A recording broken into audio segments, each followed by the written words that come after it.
everybody. Welcome to this week's episode of Off My Bridge. I am Guy, and this week I am not alone.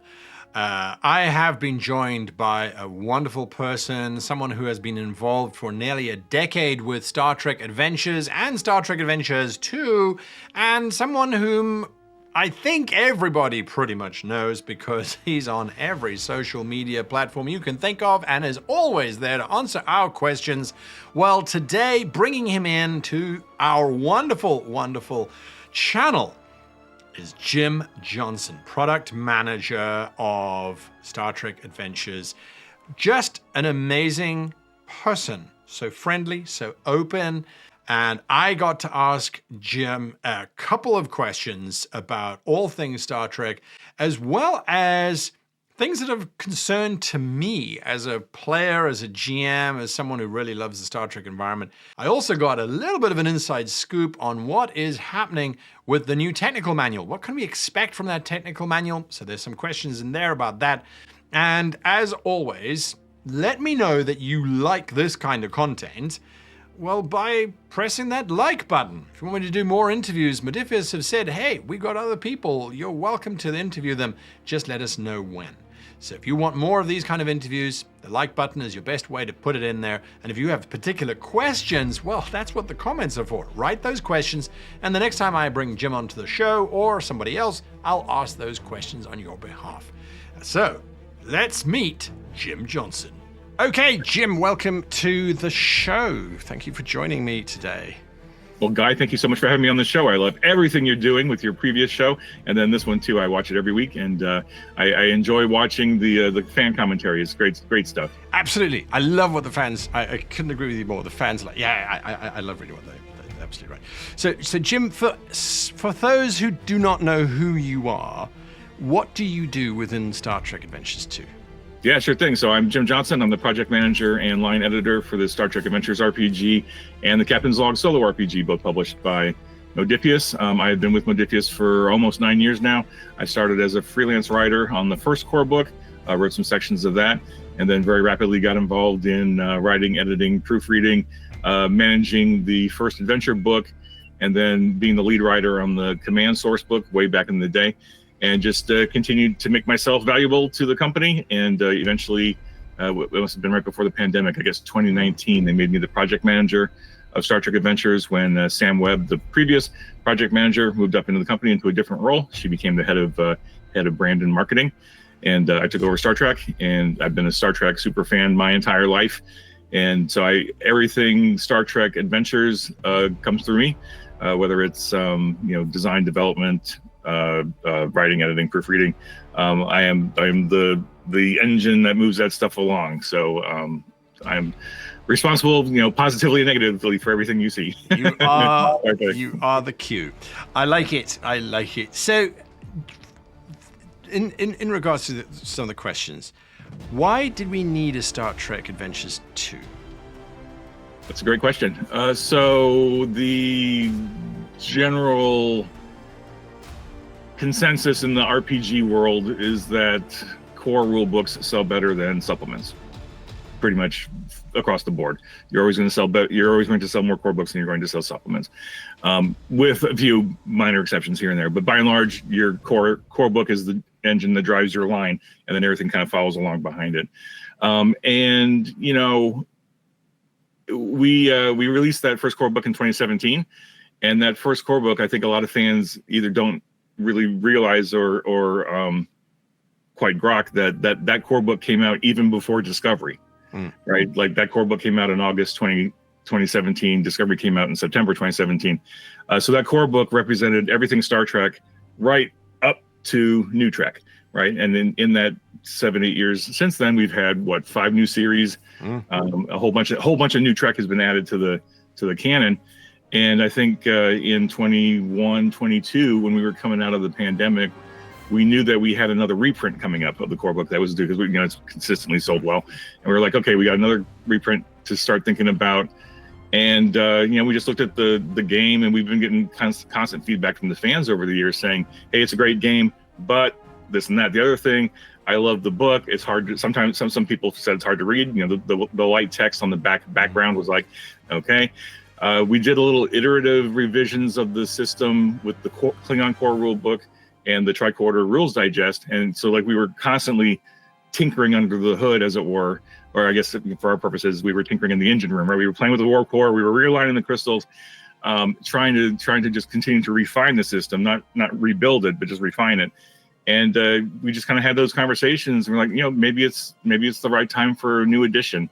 And it was really tricky internally, because like, is it an actual new edition, or is it like a 1.5, or is it a 1.75? Like how do you play with that kind of marketing aspect? And we just decided to do a complete top-down refresh of it, but keep it consistent, because one of our primary design goals was to make it as much backward compatible as possible, so that we didn't have to that fans didn't have to have a huge on-ramp to like relearn it. Like we know other game systems out there do something completely different every edition, and it's like, okay, that sucks. Yes. Now I got to relearn it all and then buy all that stuff over again, right? We wanted to avoid that.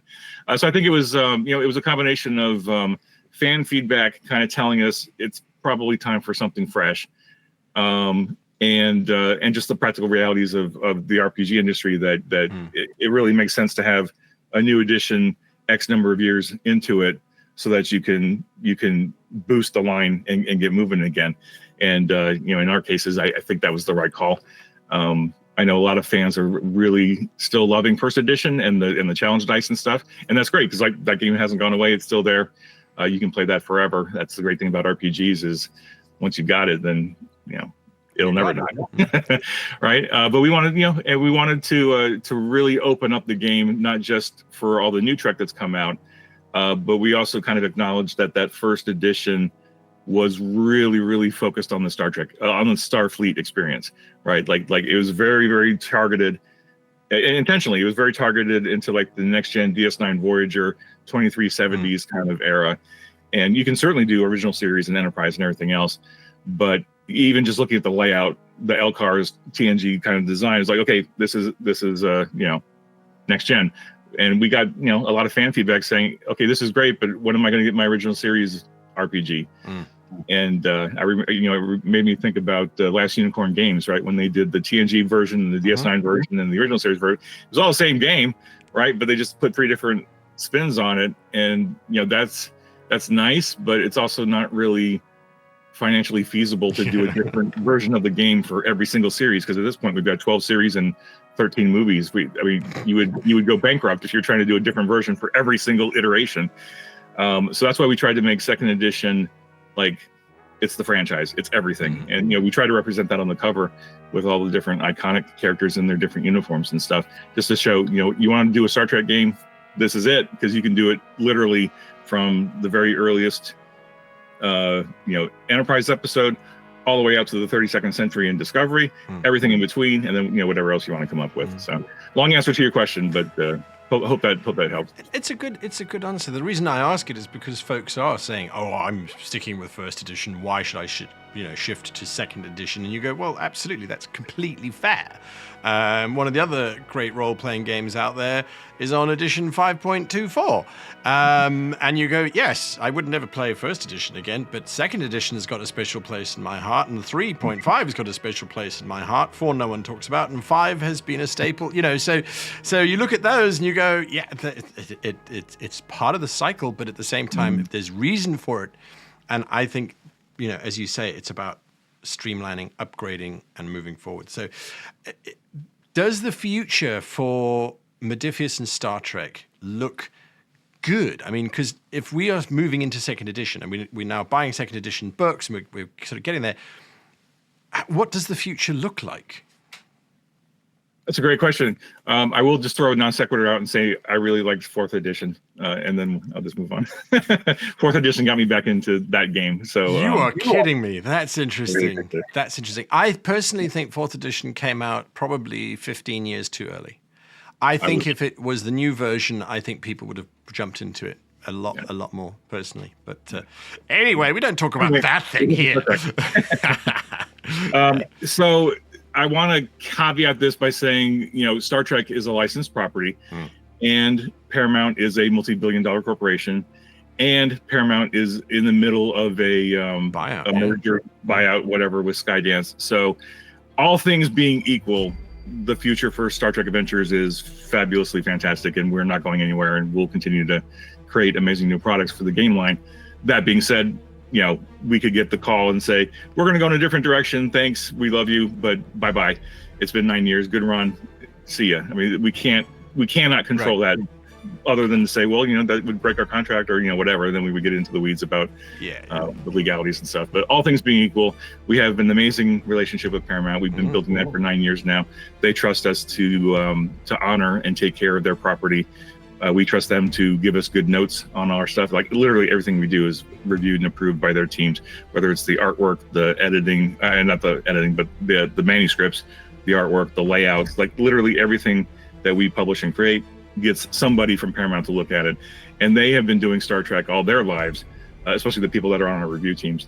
And they know Star Trek to a degree that I wish I could, right? Like I've been a super fan my entire life. And still I send them stuff and they make notes and I'm like, how did I miss that? Right? That's so frustrating that I missed this little nuance, but they picked it up. And of course that's good because that's their job. And they're on the team, and it's grateful to have those kind of people on our team. So all things being equal, Star Trek Adventures, you know, future's looking great. We have products planned out all the way to the end of 26. We're already starting to talk about 27, 28. Again, with the caveat that, you know, we can't control what the licensor decides to do or not do. And not to put any fear in anybody, but that's just the reality of licensed properties. And that's why, you know, some companies really are happy to be doing their own internal IPs, right? Like for Modiphius, like for Dreams and Machines and a couple other of our games, like we don't have a licensor to worry about. It's all internal, right? It's just us deciding what to do with it or not do with it. We don't have to worry about, you know, Paramount or Bethesda or somebody saying, oh no, we don't want to do that. You know, take that off your schedule. Let's do something different. Not that Paramount's ever told us no, right? I think they've been happy to review and greenlight literally everything we've thrown their way in terms of products that we wanted to work on. Yeah. Fantastic. And that actually links into my next question, which is, how do you guys choose what's next? So for first edition, when we were doing through it, I mean, fortunately, when we kicked off the line, we had a pretty good guess of what like the first 9 or 10 supplements were going to be, right? I mean, it was all the low hanging fruit, and that's not negative by any stretch of the imagination. It's just like, it's what's if you're doing required. RPG, obviously you want to talk about the command, science, and operations divisions, because those are your 3 primary Starfleet divisions, and that's where all the characters are going to be playing, unless you do like an independent game. And then the 4 quadrants, you got Alpha, Beta, Gamma, Delta. That's 4 easy splat books right there. And then a couple of adventure books, which is kind of expected I don't know if it's expected anymore, but 9 years ago, it was kind of expected. If you're doing an RPG, you got a core book, you got a GM screen, and you got an adventure book. That's what the game masters and players need to actually, you know, play the game. And then from there, it was like, okay, so that's the line. What's next? Do we do a big campaign book like the Shackleton Expanse? Do we probably want a Starships book? So we should do Utopia Planitia. You know, and then we just kind of like, you know, ticked it off the list, looking at other game lines that are out there, like what kind of books are they doing, and then just figuring, okay, where can we fit that into our schedule? Well, you know, do we have the means and the resources to make these things? And then we go from there. For second edition, we also have the added bonus challenge of looking back and saying, okay, what have we already done for first edition, and what haven't we done yet? Like what kind of stuff can we do that we haven't touched on yet? Because what we don't want to do is just regurgitate content for a number of years and make everybody buy the same books again, because that sucks. Like I hate doing that. So I wanted to make all the books that I bought for first edition still useful, right? So we're not going to do like a Command Sourcebook version 2 or a, you know, Utopia Planitia version 2, and you know, just update the book as it is into second edition. We're going to do something new. And I think you see that with the technical manual that just went on pre-order the other day, is that we hadn't actually done a technical manual for first edition, where it was just, you know, full of technology and gadgets and stuff, right? It was sprinkled out throughout the 20 odd books that we did, but we wanted to really consolidate it, make it one nice, pretty package, and fill it with new content and new lore and new information. So I think that's where we're at right now, is like the books that are in development now were books that we knew we hadn't done before in first edition, and would build onto the line and present new stuff, and then we'll go from there. So, I mean, obviously, we also really, like, I'm super tied into the social media for the game. I'm all over the place. I'm sure fans that know me, I'm on Twitter, I'm on Reddit, I'm on the Discord. I'm like, you can't ask a question about STA without seeing me or Nathan. Like, Nathan's all over social media too. And my understanding is that's not super common in the RPG industry. Like, you don't hear a lot of designers and developers just chit-chatting on social media. And I don't know why that is. I think you should be connected to your fans more than not. Like, don't live in your ivory castle on the coast, right? You know, be involved with your fans. Be a super fan too, right? But anyway, so I've been connected with them for years and years and years, and we get constant feedback from them about what they want to see, right? And, you know, I'm a Star Trek super fan too. I'm a gamer. I'm a game master. I know what I want on my table, right? I want a new Starships book. I want a new Species book. I want all kinds of stuff that will help me play my game more effectively with my players. And it's just a matter of, like, getting that feedback and then putting the feasibility studies together, and the profit and loss and the spreadsheets and all that fun stuff that goes into the project management side of things, and saying, okay, here's this thing we want to make by, Q4 27. Is it feasible to do that given everything else that's happening in the company? Because at this point, Modiphius is so much more of a mature company than they were 9 years ago, and we have so many other products that are coming out. And we only have so many resources, right? We have a graphics team that's super good at what they do, but there's only so many people doing graphics work. We only have so many rules development people. And it's like, okay, we got to do Fallout, we got to do Elder Scrolls, we got to do Dreams of Machines, we got to do Doom, we got like 20, 30 different projects on any given time. It's like, how do you organize that? So we had a publishing plan and all that business type stuff. And it's just a matter of figuring out, okay, so specifically for Star Trek is like, okay, here's where we are with the body of work that we've done over the last 9 years. That's all still readily available on PDF, even though the first edition stuff's, slowly going out of print because we're letting that go out of print. But it's still available in PDF. And so that, and the great thing about Star Trek, Guy, is it's evergreen, right? Like, the content that we've written now is based on stuff that's, 60 years old, right? The franchise has been here forever. So, like, the command division is the command division. That, like, there's nothing fundamental that we're going to add to that's going to change it. So really, all the first edition products are evergreen, especially the lore. The stat blocks are relatively easy to convert to second edition because we were intentional about not making it all that different. You got to change the weapon damage and stuff. So we're focused on new content, or at least taking existing content and putting a fresh spin on it. I mean, there's a couple things that we'll certainly do. Like, on my wish list is a Species book and a Starships book, right? And if we are able to do those, sure, we're gonna be reusing content, like especially like a Species book. If we were to do that, obviously we've got 100+ species in first edition, and it would be a matter of taking that, rewriting it, and then just putting the second edition, mechanical bits into it. So I don't want to tell people, we're not going to redo first edition content, because in some cases we absolutely will, just because we need that for the purposes of the game. But we're not going to do straight lifts of text out of like the command source book or the Shackleton book and say, hey, here's the new Shackleton. Same as it ever was, but now it's got all the 2E stats, because you don't need it. You don't need that. Like, if you put a little effort into it, you can do it. Exactly. Anyway, I'll stop there. I know I'm rambling a bit. It's all good. It's all good. Everything we hear is making us happy. Going, oh, okay. Oh, okay. Okay. Oh, yeah. All right. So,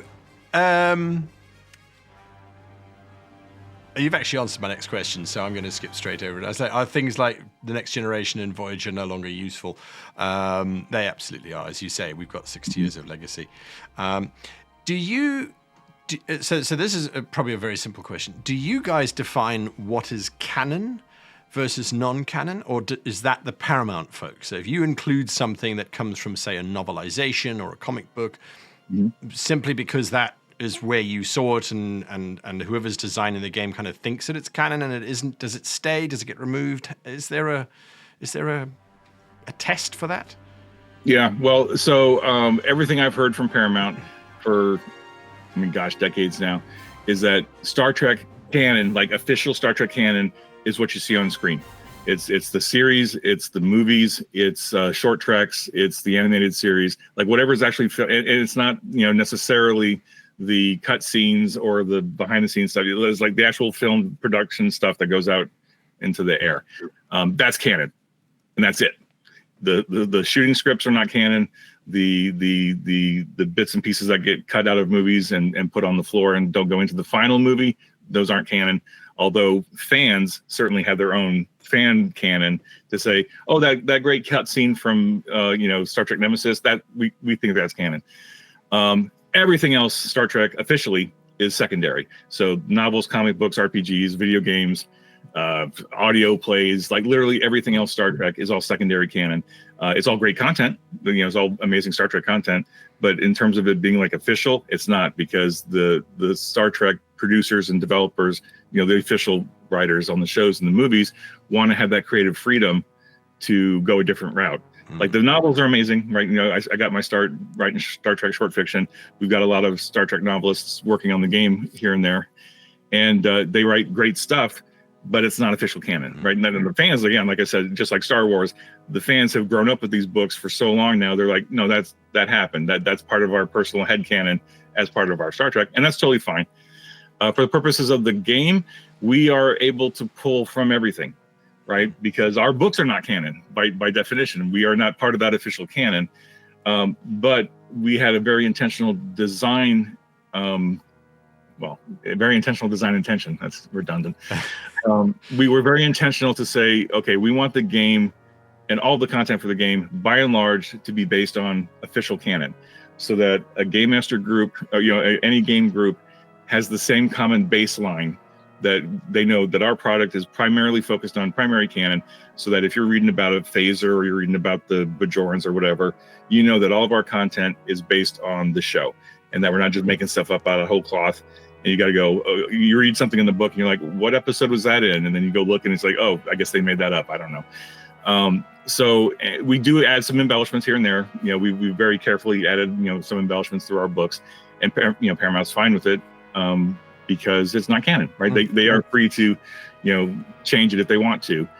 And then, like stuff like the Shackleton Expanse, they gave us a lot of freedom to play with that corner of the Beta Quadrant, to make up our own stuff and make up our own species, partly because it wasn't impacting anything that was official, and it logically felt like it fit into the Star Trek universe, and they were totally fine with that. And that's what we encourage our fans to do, is say, okay, here's our books, here's our stuff. It's based on canon. We add that RPG lens to it to say, here's the Beta Quadrant, but here's stuff that you can do with it in the context of an RPG. And that's something you can't get from like Memory Alpha or Memory Beta or whatever. Right. Because we're adding that unique game element to it. And then we really encourage fans to take that baseline and then use it as a toolbox to go tell your own stories, because that's the Star Trek universe is so expansive and so open for playing and interpretation that you can do literally anything you want with it, any genre, any story, like anything fits in Star Trek somehow. That's wonderful. So long answer to your question, but canon officially is just what you see on screen, and then literally everything else is secondary. No, lovely. Okay, so then warp speed, because I've seen it popping up multiple times in terms of, but how long does it actually take? And we all know that warp speed is the speed of plot, is how quick do we need to get from Alpha Quadrant to Beta Quadrant or to the Delta Quadrant. It depends on what your captain's name is, really. Exactly. Is that something, do you think, that you guys will ever tackle and have like it actually should take you 6 weeks to get from Earth to Krun or whatever, or do you endorse? Yeah, in first edition, I think in both the first edition core book and the Klingon core book, we provided the warp table, right? There's a warp table in there that says, hey, you're going X speed of warp, you should be going this fast or whatever. And I think that was adapted from one of the technical manuals, probably the Next Gen Tech manual, or maybe even the Franz Joseph one. And that's fine, but that's trying to put I think that's trying to put a simulationist kind of lens on things that really aren't simulationist, because like in 60 years of Star Trek, we've seen that the ship moves only as fast as it needs to move to service the story, right? 1 week it may take them 2 days to get to the Klingon homeworld from Earth because the story required it, and then another week it'd maybe take 10 minutes, or it'll take a commercial break, Right. because that part of the journey is not important to that story. For an RPG, like, certainly I can see where a lot of groups would be like, no, it's going to take 3 days, and then we can do all kinds of stuff in that 3 days leading up to it. Or you can just cut to the chase and boom, you're there and move on. I mean, that's partly why Gene and his team created transporters, right? Instead of having to show the crew getting into a shuttle and flying down to the planet every single week, just put them in a transporter, get them to the planet, get straight to the action. Let's go. Exactly. Right. So I don't think we're going to tackle warp speed and distances any more than we've already covered in our books. And that's to largely abstract it, to say, you know, here's a map. Each square is approximately 20 light years. You know, look at the warp table in the first couple edition books. If you want to do the math, by all means, we know a lot of fans love to do that. But at the same time, you know, this is a game based on a TV show, and we're really trying to dial in players and game masters into telling dramatic stories in that kind of mindset. And, you know, if Jordy says, well, it's going to take us 6 hours to get there, it's going to take you 6 hours to get there, because that's what the plot demands. Yeah. Perfect. Okay, so let's talk just a little bit about, I'm just conscious of time here. So the technical manual at the time of this video will have come out last week. And it looks like it's a book full of stuff. What's the intention behind the book? Why would I buy this book? What's the overall idea? Yeah, great question. Of course, we haven't done a tech manual yet for the game, and I think it's just because the way the schedules worked out, we just didn't have a good place to slot it in until near the end, and it was like, oh wait, we're doing second edition. All right, let's wait, and we'll do it, you know, after launch. We know that there hasn't been a Star Trek technical manual out there in the wider world of Star Trek nonfiction for any of the new Trek really in one place, right? So that's one thing, is like, okay, what's, you know, to get into the business weeds a little bit, what's the unique selling proposition of this book? Like, it's a tech manual for the game, but looking a little bit more broadly, hey, there's not a technical manual out there yet that covers Prodigy and Strange New Worlds and Discovery and Picard and everything else. Like, there just isn't one out there yet, because no one's thought to make one. Eagle Moss did some great technical manuals for Voyager, DS9, Next Gen, and Original Series, but none of that really contains much stuff from the new Trek, right? Because it's still fairly new. So we knew that there was an opportunity there to bring all that stuff into the game, because at this point our license covers everything canon, right? We have the license to literally everything Star Trek, and so it was like, okay, well, that's an opportunity for us to finally start pulling in some of that content and lore and put gameable stuff around it. Like, you'll find the Protostar experimental drive that you see on Prodigy. It's in the tech manual. Some of the alternative forms of propulsion, like Slipstream and the Spore drive, you know, that's all kind of included too. So because we wanted to, you know, not just honor the first 50 years of Star Trek, but also the last 10, because there's so much new Trek, and a lot of Star Trek fans grew up on Discovery. I mean, it's hard to believe, because it's only been 7-8 years, but like, there are new fans in the franchise because of these new shows, and they are also playing the game. And so we got a huge, you know, spread of generations now to service for the game. So we knew that we wanted to kind of pull all that together and kind of update the tech manual concept to the modern era. But also importantly, you know, with the internet being what it is, there's memory alpha, there's memory beta. There's no shortage of websites out there that talk about the Star Trek technology in excruciating detail, into the weeds about, like, okay, here's how a warp drive works, here's how the tricorder works. And it's like, that's great, because that's awesome content. I love that kind of content. I grew up on that kind of content. Like, I ate up the TNG tech manual when it came out in '91. And that was like my Bible for years. But we didn't want to do that again, right? Because we didn't have the page count, and B, it was more important to say, okay, here's a tricorder. You can go read those other books to learn about how, like, the circuit board is made and how the actual funky details work. But how do you use that in the context of the game, right? How do you use, like, maybe you're completely new to Star Trek, you don't know what a tricorder is. This will give you the information about how to use that tricorder in the context of the RPG. And we also included a complication table to say, here's cool ways it could break, right? Like game masters and players, as we've been learning over the years, want more help to create complications, to create advantages, to create values and focuses in the moment, right? Because like if you're in the moment of an RPG, of a game session, you may not creatively be able to come up with a concept of a complication right off the top of your head. So giving you a random table to roll on, say, oh, okay, I rolled a complication. I rolled a 20. What's the complication? You sit there for 30 seconds trying to gin up a good one, or you just grab the random table, hit it, and then you're off and running. So hopefully it'll be a tool to help folks. So really what we wanted to do is say, okay, the conceit is if you're a super fan of Star Trek, you probably know the vast majority of this content already from like, how does this thing work in the setting sort of frame. And what we're doing is we're putting that RPG lens on it and saying, here's how to use it in the game. Here's how to break it in the game. Here's how to make things cool and interesting in the context of a Star Trek game.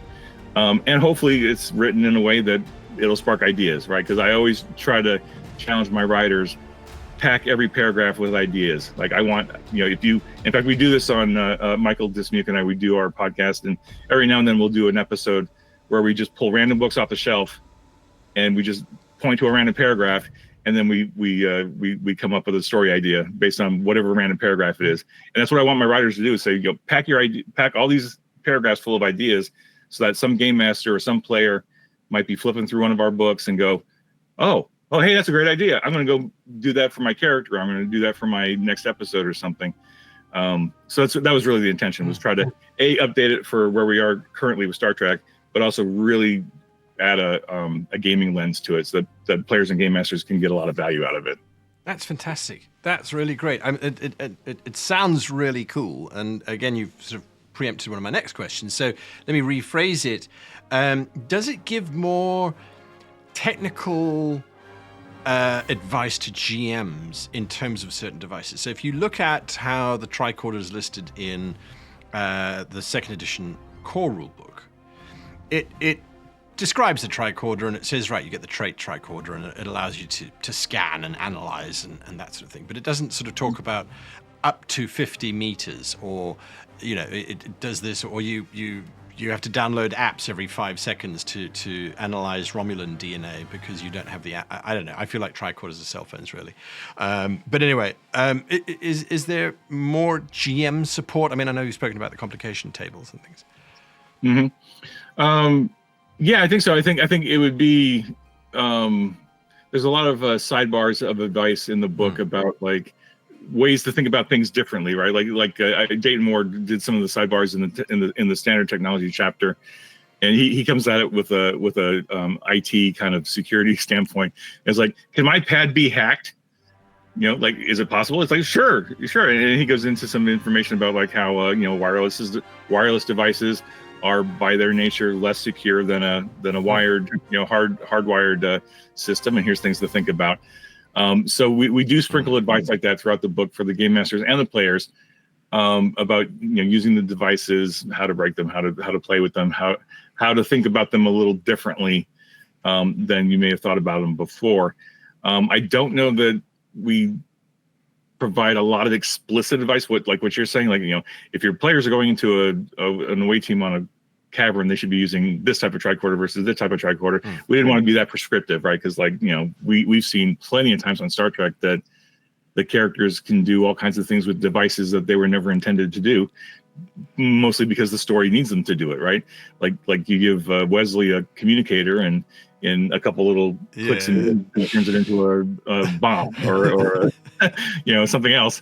And it's like, well, that's just a creative use of the rule set and technology, and probably spending some momentum, and all of a sudden his communicator is a sensing device or something. I don't know. Absolutely. And it shows you the flexibility of Starfleet technology, but also shows you the creativity of the player in the moment. And again, the book is full of nuggets of advice and ideas and suggestions on how to use stuff in different ways. And it's all stuff that we haven't really touched on before in our other books.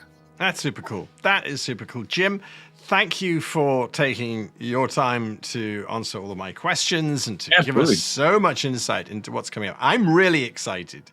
I must admit, not only for the technical manual, I was right there with you in 91 when I got my copy. It became very dog-eared because of flipping backwards and forwards. So I'm very excited for that.